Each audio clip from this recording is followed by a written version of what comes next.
I think I have found a winning cherry fragrance for the majority of you guys. Hello, my gorgeous ones. Welcome to Aleisha Budget Beauty. My name is Aleisha. Here on my channel, I love all things affordable fashion, beauty, and fragrance.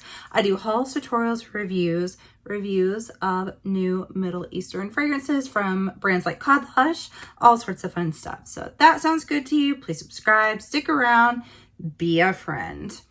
Okay, you guys, truth be told, up front with you guys, I had no idea this was showing up at my doorstep. It just arrived a few days ago. I was sent this fragrance from Beauty House. They have sent me a few fragrances from time to time.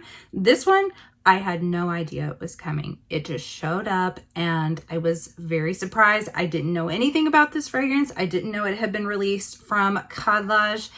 And I'm really glad that they sent it because I do think that it is finally a really, really good cherry fragrance that is as much not like the rest as I think mainstream cherries can be these days. And did I say the name of this? I don't think that I did. I think I just said it's by Khadlaj, but this is Nuha Cherry Blush. That's the name of this fragrance. And what I mean about it being as different as it kind of can be, I think it's really, really hard to make cherry fragrances smell really unique, really different, not like the run of the mill. There are so many that smell so similar. And what do they have in common? It's the cherry. Cherry just has a very distinct scent that kind of takes over an entire fragrance. But this does not smell exactly like Lost Cherry. It does not smell exactly like Love Fest Burning Cherry by KLE. And those two are two that I think get replicated over and over again. Whether or not it's intentional or kind of coincidentally because the cherry's in there, the fragrances just tend to smell like it. Now, there is a little hint of that in this, inevitably. But there are other notes in this that really set it apart. And specifically, that is the wine and the rum. Now, I know there is a cherry liqueur in Lost Cherry, but you really get this deep, rich, red fruit wine scent in this fragrance without it being overly boozy. I think this is balanced really, really well. You, of course, do have the cherry. You also have some raspberry in here. You have a little bit of rose and jasmine that play a very, very, very subtle role. And then in the base, you also have some cedar and orris in the mid. And you guys probably are sick of hearing me say, oh, if it's orris, then I'm already in. I love orris in a fragrance so much. So that made me excited. And then in the base of this, you're going to have some vanilla, some tonka, some sandalwood, some labdanum, and I think some musk in the base. So the base is a little bit similar to Lost Cherry, minus a few notes, plus a note or two. I don't think that one has labdanum in it. And then the Lost Cherry also has, I think, some balsamic notes in the base. It also has patchouli. So for my patchouli haters out there, there is no patchouli to be found in this fragrance. So that might make you really happy.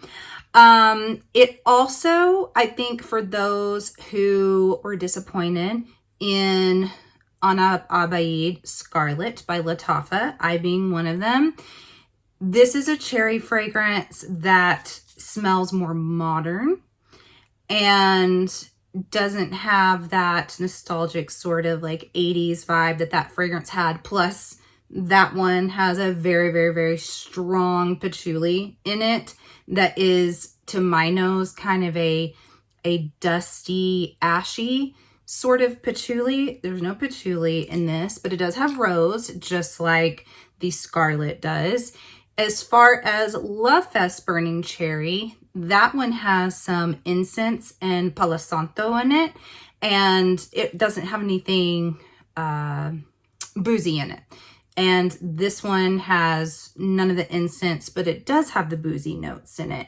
So it's kind of like they almost took all the kind of easy notes that are in cherry fragrances that people love, like, and people really do tend to gravitate towards boozy fragrances in the fall and the winter. So it's like they took some booze, but don't have it too heavy in this.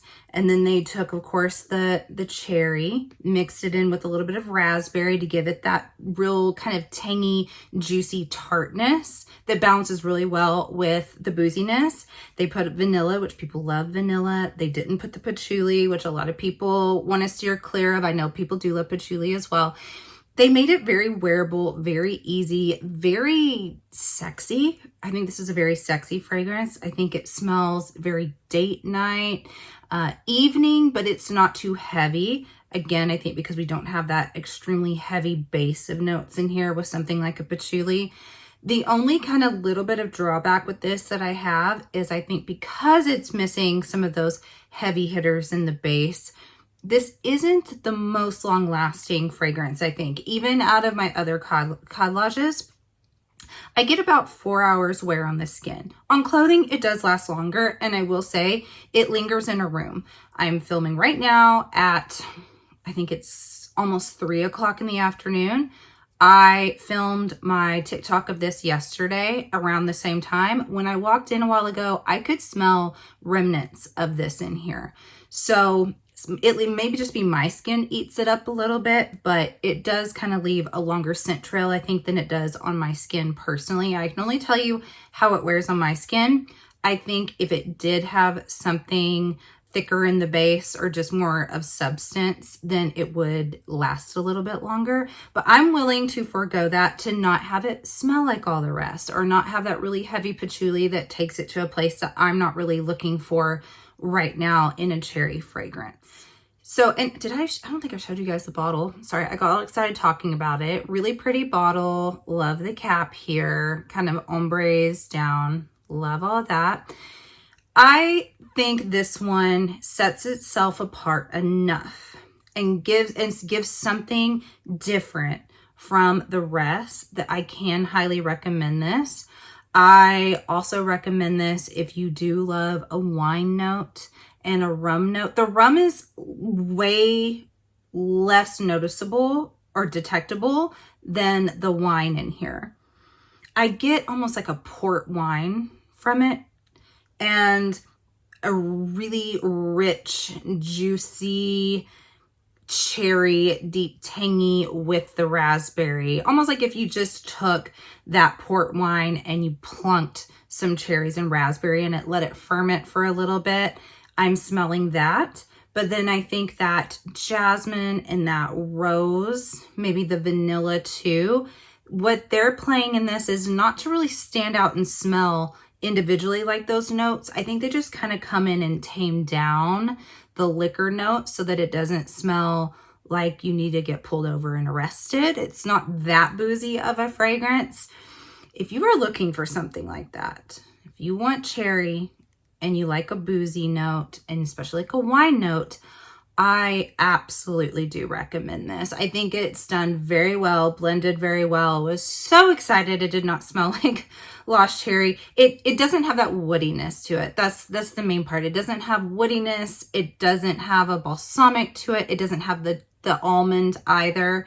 If you guys just saw my last video of the Mauboussin Cherie, Star Cherie, that one smells a lot more like lost cherry than this does, because that is a cherry almond vanilla woody fragrance. This one's missing the woody, missing the almond, just a very lovely, tangy, sexy cherry wine. That's basically what I get from it. And I think it's fantastic, personally. So I do recommend this. Price on it at Beauty House, I believe, is $40 right now. It could go down later or on discount sites or something like that. But I think $40 is fair for 100 ml, lasting about 4 hours on my skin personally. So that is my rundown of Cherry Blush by Khadlaj. I think it's wonderful. I thank you guys so much for watching. And as always, have fun shopping, budget shopping, and smelling fabulous. Bye.